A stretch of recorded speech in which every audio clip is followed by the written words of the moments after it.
आपका पाकिस्तान मुश्किल में है। आपका जिसको आपने शहरगे कश्मीर कहा था वो कट गई है, अमली तौर पे काट दी गई है गलत पॉलिसियों से। इंडिया उस पर कब्जा कर चुका है मुकम्मल तौर पर। 13 साल लगातार 12 साल यार कश्मीर ही हमें लेके दे देते ना, जिस पर अब तक मसला बना हुआ है और अब मुंह दिखा गया है कश्मीर को। यार कश्मीर ही फतह कर लेते भाई, क्या बात करते हैं। हम तो नहीं थे, कोई उनका रास्ता नहीं रोक रहा था, उनकी जुबान आइन और उनका कलम कानून था, कोई रुकावट नहीं थी, कर लेते फतह। तो हमें अपने बयानिया को भी देखना चाहिए कि हम बयानिया क्या दे जी, रहे हैं। डेफिनेटली। असल में ये आप देखें ना, ये सारी जंग है, ये बयानिया नैरेटिव की वॉर।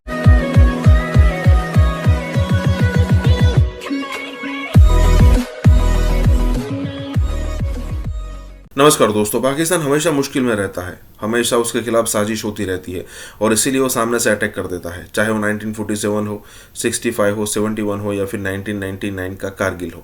अब हमेशा ऐसा होता है कि वो अपने सैनिकों को छोड़कर आ जाते हैं। अब पाकिस्तान में तो यही स्टांस है ना कि भाई पाकिस्तानी आर्मी ये है, पाकिस्तानी आर्मी वो है।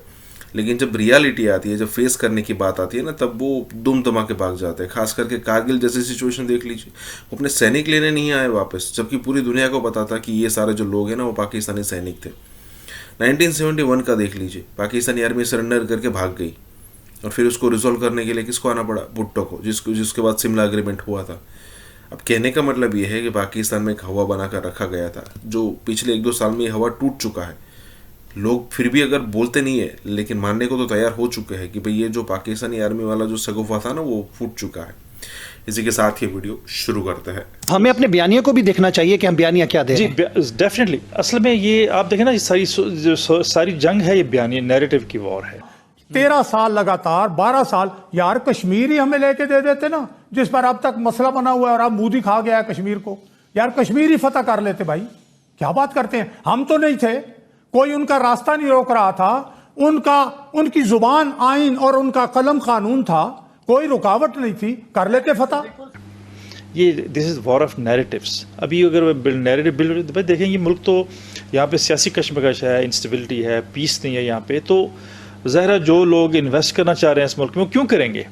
कोई शख्स भी किसी ऐसे मुल्क में इन्वेस्ट नहीं करेगा जहाँ पे इंस्टेबिलिटी है, जहाँ पे पीस नहीं है, जहाँ पे इस तरह के झगड़े हो रहे हैं आपस में।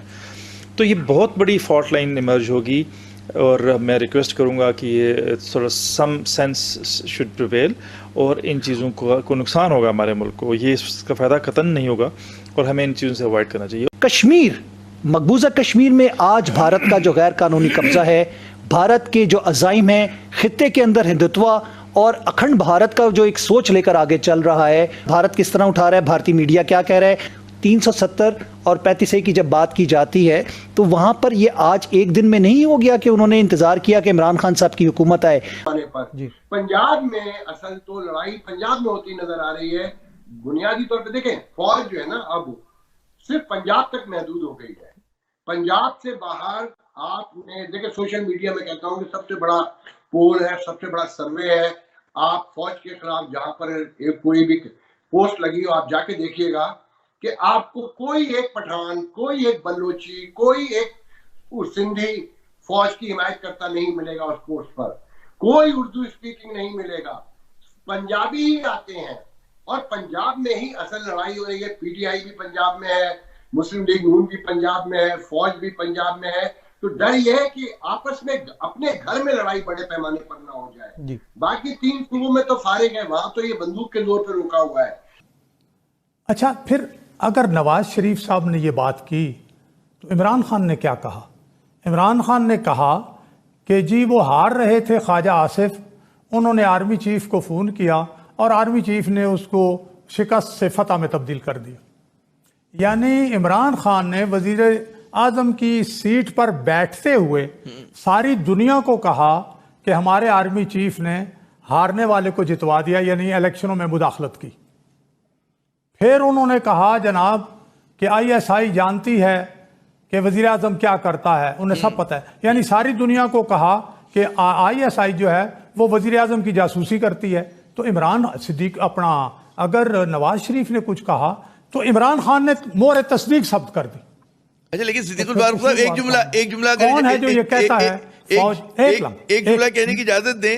हाँ। वो लोग ये कह रहे हैं कि इमरान खान साहब तो नादानी में कहे जाते हैं, जरूर है ना, और ये जो आपके हैं मतलब नवाज शरीफ साहब अच्छा, और हमारे भी हैं, वो बड़ा सोच समझ कर कहते हैं। नहीं इतना एक गलती में कहते हैं ना, और एक जो होता है जानबूझ के करने में बड़ा फर्क होता है। जी मैंने कहा बात बढ़ाने के लिए। जी देखिए सुने, इमरान खान तो नादान है। अगर इमरान खान नादान है तो फिर इस नादान दोस्त से तो दाना दुश्मन बेहतर है। फिर क्यों इसको यहां पहुंचाया गया? देखिए आपने एक बात कह दी, लेकिन जरा मैं तो सोचता हूं ना कि ये नादान इधर कहां पहुंचा दिया भाई। ये नादान और क्या क्या नादानियां करेगा। पंजाब से एंटी स्टैब्लिशमेंट की आवाज जो है उठी है और वो नारा मकबूल हो रहा है ये। और जब एंटी स्टैब्लिशमेंट कहा जाता है, जैसे सिद्दीकुल फारूक साहब की बातों से बिल्कुल नजर आ रहा है कि वो कह रहे हैं जी फौज को वो है, तो बहुत खतरनाक खेल नहीं हो रहा। बहुत मतलब है हम जैसे लोग कराची में बैठकर, तो इमरान खान ने कर दी थी जी, इंडिया में बैठ के। मैं वही अर्ज कर रहा हूँ कि इंडिया में बैठ के उसने खतरनाक खेल नहीं हो रहा। एस्टेब्लिशमेंट के माने फौज। मैं जनाब पहले तो साबिक सेक्रेटरी दिफा लेफ्टिनेंट जनरल रिटायर्ड, उन्होंने भी तस्दीक कर दी कि जी माजी में भी फौज ये कुछ करती रही है, और ये बात दुरुस्त है कि 13 साल अयूब और याहिया रहे हैं। उसमें हम रात सोए याहिया खान के इस बयान पर एतमाद करके कि जनाब मजबूत हाथों में दिफा है मुल्क का। सुबह पाकिस्तान मशरकी पाकिस्तान ही नहीं था। फिर ज़ियाउल हक 12 साल रहा, उसमें हम उसके बयान पर जनाब एतमाद करके सोए, सुबह सियाचिन ही नहीं था 82 में। तो आप लोग साथ होते थे, मतलब है उसमें मुशर्रफ के 9 साल नहीं, उसमें मोहतरम नवाज शरीफ साहब ने एक बात एक मिनट देखिए ना जी, एक दूसरी सवाल है कि क्यों होता है ऐसा। मतलब है कि फौज को मुदाखलत क्यों करनी पड़ती है? अगर सिविलियन इदारे मजबूत हो, काम कर रहे हो, तो क्यों, क्या जरूरत पड़ेगी उन्हें बात करने की? जी क्यों करें भाई, क्या जरूरत थी? श्रीलंका में मुदाखलत नहीं हो रही क्या? इंडिया में करप्शन नहीं होती? सूबे में तो एक लम्हा सबर करें जरा। हर रियासत बांग्लादेश में तो जब से मशरकी पाकिस्तान बना है फिर और मुझे जो क्या हुआ भाई, मेरी बात सुने, फिर मुझे आप देखें ना, डिस्टर्ब ना करें, मुदाखलत ना करें। मैं आसानी बड़ी आराम से बात करता हूं। मैं ये करता हूं कि क्यों ये लोग 33-34 साल आए। ये 34 साल के लिए इन्होंने इख्तिदार पर कब्जा अगर किया, अमेरिका भी साथ दे रहा था, वो भी साथ दे रहा था, कश्मीर हमें नहीं मिला।